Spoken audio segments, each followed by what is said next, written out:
Hello guys, welcome back to my YouTube channel. So आज हम मुस्कान के अपकमिंग एपिसोड में देखेंगे कि हनुमंत के घर पर रौनक गायत्री को देखकर कहता है, अरे माँ तू यहाँ पर क्यों आई। फिर रौनक मुस्कान को कहता है, अरे माँ को क्यों बुलाया, तुम अकेले ही आती, देखो माँ परेशान हो गई। फिर गायत्री रौनक को बताती है, मैं इसके कहने से नहीं आई हूँ। फिर इतने में रौनक पूछता है, फिर इतने में नीचे शराब की बोतल पड़ी होती है। फिर मुस्कान उसे अपने पीछे छुपा देती है। फिर गायत्री कहती है, मैं खुद आई हूँ ये देखने की मेरा बेटा यहाँ करता क्या है। फिर रौनक गायत्री को बताता है। फिर रौनक कहता है, वो आज क्या है, आज हनुमंत का हैप्पी बर्थडे हुई। फिर इतने सरजी के घर पर रौनक, मुस्कान, गायत्री तीनों ही आ जाते हैं। फिर रौनक अपनी माँ गायत्री को कहता है, माँ वो आज हनुमंत का 25वां हैप्पी बर्थडे ड्यू था तो थोड़ा सेलिब्रिटी आने लगे। फिर गायत्री गुस्से से रौनक को कहती है, साफ साफ क्यों नहीं बोलता कि तेरा पीने का मन था और खूब पी है, तुझे क्या लगा शराब पी के मेरे सामने आएगा तो मुझे पता नहीं चलेगा। बचपन में जब दूध का ग्लास पेड़ों में उलट देता था उस वक्त चोरी पकड़ी जाने पर जैसे जबान कांपती थी, आज उससे भी अधिक कांप रही है। आज पता चला मेरा रौनक शराब भी पीता है। फिर मुस्कान गायत्री को कहती है, हाँ जी वो रौनक जी। फिर गायत्री गुस्से से मुस्कान को डांटते हुए कहती है, तुम तो चुप ही रहो, इसकी साइड लेने की कोई जरूरत नहीं है।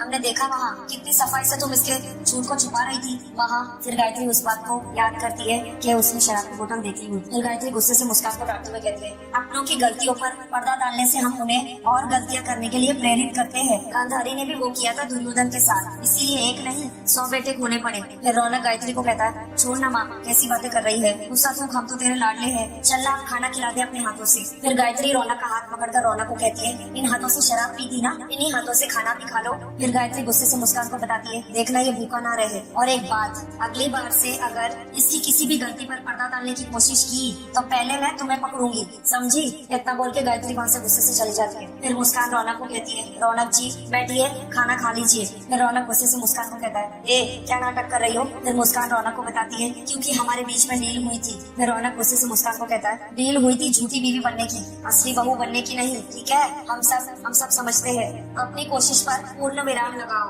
तुम वहाँ माँ को क्यों लेकर आई, ये खाना वाना हमें कुछ नहीं चाहिए, पहले जवाब दो। फिर मुस्कान रौनक को कहती है, धीरे, आपको जो भी बोलना है प्लीज धीरे बोलिए, तमाशा हो जाएगा। फिर रौनक मुस्कान से कहता है, धीरे बोलते हैं धीरे। इतना बोल के रौनक मुस्कान का हाथ पकड़ लेता है और उसे अपने साथ कमरे में ले जाता है और कमरे का दरवाजा बंद कर देता है। फिर रौनक गुस्से से मुस्कान को कहता है, दिक्कत हो रही थी बाहर, अब बताओ माँ को क्यों लेकर आई यहाँ पर। फिर मुस्कान रौनक को कहती है, क्यों खुद ही का गेम बनाया, बिगाड़ने पर तुले हुए हो। हम दोनों इसमें अपनी अपनी मम्मा के लिए है, मैं अपना कैरेक्टर निभा रही हूँ, आप क्यों अपने किरदार से पीछे हट रहे हैं। और रही बात माँ को बताने की, तो मैं उन्हें वहाँ लेकर नहीं आना चाह रही थी, पर फिर रौनक गुस्से से मुस्कान को कहता है, तुमने ही माँ को बताया ना कि हम कहाँ पर है। फिर मुस्कान रौनक को कहती है, बताना पड़ा, वरना आप रात भर वही रहते और रात भर माँ आपका इंतजार करती रहती डाइनिंग टेबल पर। कम से कम अब इस शर्मिंदगी की वजह से आप पीना छोड़ दे। फिर रौनक गुस्से से मुस्कान को कहता है, चुप, छोटी वाली मैडम हो, स्कूल वाली टीचर बनने की कोशिश मत करो, हमें ज्ञान बांटती हो। आज हमारी वजह से माँ को कितनी ठेस पहुंची है। फिर मुस्कान गुस्से से रौनक को बताती है, आप भूल रहे हो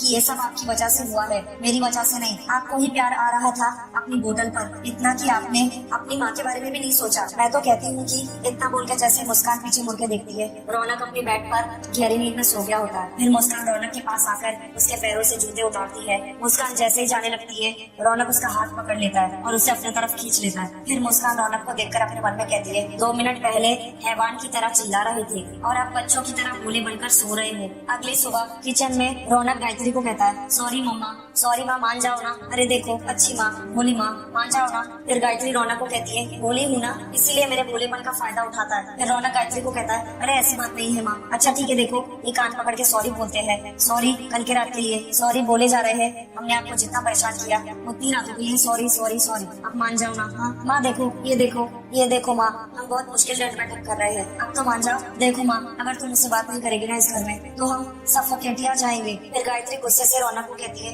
नई नवेली दुल्हन को घर पे अकेला छोड़ के पीने चला जाता है। फिर रौनक कहता है, अरे नहीं वो। फिर गायत्री गुस्से से रौनक को कहती है, देर रात तक फोन करो तो फोन नहीं उठाता, पलट के माँ को फोन भी नहीं करता, ये सब क्या है रौनक। मैं बोली हूँ तो क्या मुझे बेवकूफ बनाता जाएगा। मुझे लगा कि अब शादी हो गई है, अब घर गृहस्थी की जिम्मेदारी लेगा, लड़के से आदमी बनेगा, लेकिन नहीं, शरीर से और कद से तो बन गया है आदमी, लेकिन दिमाग अभी भी जो है ना बच्चों जैसा है, लड़कपन भरा हुआ है, शराब पीने की बातें करता है, नाचने वालियों को घर पे लाने की बातें करता है। ये सब इनकी गलती छुपाकर मैंने भी गलती की। इतना बोल के मुस्कान कान पकड़ के कहती है, आई एम सॉरी। फिर गायत्री मुस्कान को कहती है, अरे तुम क्यों माफी मांग रही हो, चल हट पगली। फिर इतने में रौनक गुस्से से अपनी माँ को कहता है, अरे 1 मिनट क्या पगली, कब से हम मिन्नतें मांग रहे हैं, हमें माफ नहीं किया, इसने एक बार किया इसको माफ कर दिया, मतलब बेटे की जगह बहू ने ले लिया। ठीक है, अब लेना है तो ले लीजिए उसकी जगह। अब इस घर में तो थी, वो भी पराई हो गई, क्या करेंगे जीकर अब इस घर में, समझ नहीं आ रहा हम क्या करें अब। फिर गायत्री रौनक को कहती है बस बस बस ड्रामेबाजी बंद, अब एक्सरसाइज करो या उठक बैठक करो, माफी तो नहीं मिल रही है आपको। फिर मुस्कान गायत्री को कहती है माँ प्लीज इन्हें माफ कर दीजिए ना। फिर मुस्कान गायत्री को कहती है माँ ये थोड़े से नासमझ है, इसीलिए छोटी मोटी बेवकूफियां कर देते हैं, प्लीज इन्हें माफ कर दीजिए ना। और ना थोड़े से नादान भी है, इसीलिए अपनी ही गलतियों पर घमंड भी करते हैं, पर प्लीज इन्हें माफ कर दीजिए। और ना फिर रौनक गुस्से से उंगली दिखाते हुए मुस्कान को कहता है ए। फिर गायत्री गुस्से से रौनक को आके दिखाती है। फिर रौनक मुस्कान को कहता है माफी दिला रही हो या इंसल्ट पे इंसल्ट कर रही हो। फिर गायत्री गुस्से से रौनक को कहती है वो कोई इंसल्ट नहीं कर रही है, वो जो बोल रही है बिल्कुल ठीक बोल रही है, बड़े प्यार से तुझे माफी दिला रही है। और मुस्कान के कहने पर इस बार मैं फिर मुस्कान रौनक को कहती है जब हमारी डील पूरी हो और मैं यहाँ से चली जाऊंगा तो आप प्लीज ऐसा कुछ भी मत कीजिए जो माँ जी को अच्छा ना लगे। आप भी सोचिए ना, वो यहाँ पर बिना सोए आपको अपने हाथों से खाना खिलाने के लिए आपका इंतजार करती रहे और आप कहीं और बिना उनके बारे में सोचे अपने हाथों से बोतल ही ना छोड़े, ऐसे में क्या बीतेगी उन पर। फिर रौनक गुस्से से मुस्कान को कहता है बस हो गया, ये मॉडर्न साइंस है। अच्छा इनकी शादी को कितने दिन हो गए हैं, हम इन्हें कहीं घूमने के लिए भेजे क्या। फिर इतने में बंटी कहता है